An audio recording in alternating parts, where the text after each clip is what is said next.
दोस्तों, आज मैं फिर एक बार आपके सामने सुनील शुक्ला। आज मैं आपके सामने हिंदुस्तान की उन लाखों करोड़ों बेटियों के बारे में बताऊंगा। मेरा कथन है, मेरा ऑब्जर्वेशन है, एक औरत ने दूसरे की बेटी को अपनाया ही नहीं, उसे अपनी बेटी माना ही नहीं। जिस दिन वो अपनी दूसरे की बेटी को अपनी बेटी मान लेगी, सारा झगड़ा खत्म हो जाएगा। जब उसे एक औरत सम्मान देगी तो समाज और दुनिया में भी उसे सम्मान मिलेगा। लेकिन एक औरत ही औरत का शोषण करती है। अगर वो न चाहे तो घर में दहेज नहीं आ सकता, कुछ भी नहीं आ सकता है। लेकिन वो भी इस लेन देन में शामिल हो जाती है। हालांकि कुछ अपवाद जरूर हैं। जब एक बेटी वधू के रूप में दूसरे के घर जाती है तो कहा जाता है कि तुम्हें ये भी नहीं आता, तुम्हें वो भी नहीं आता, तो तुम्हें आता क्या है? तुम्हारी माँ ने ये भी नहीं सिखाया, वो भी नहीं सिखाया, सिखाया है तो क्या सिखाया है? सवाल ये है कि एक तरफ कुछ अनुभव के साथ एक बेटी दूसरे के घर में जाती है, कुछ आता है, कुछ नहीं आता है।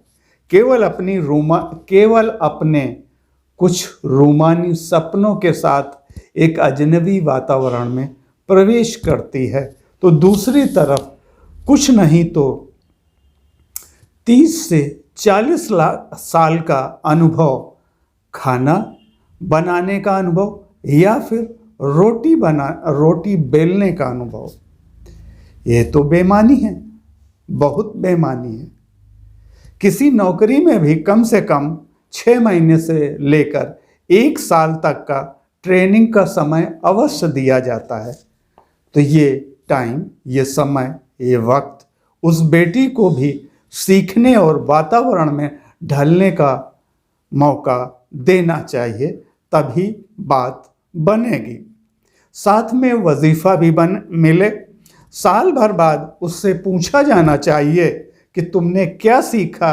अगर कुछ कमी रह गई है तो उसका समय या कार्यकाल बढ़ाया जा सकता है, खासकर ट्रेनिंग का। अगर वो अच्छा कार्य करे तो प्रशंसा की हकदार है और साथ में उन्नति और तरक्की का।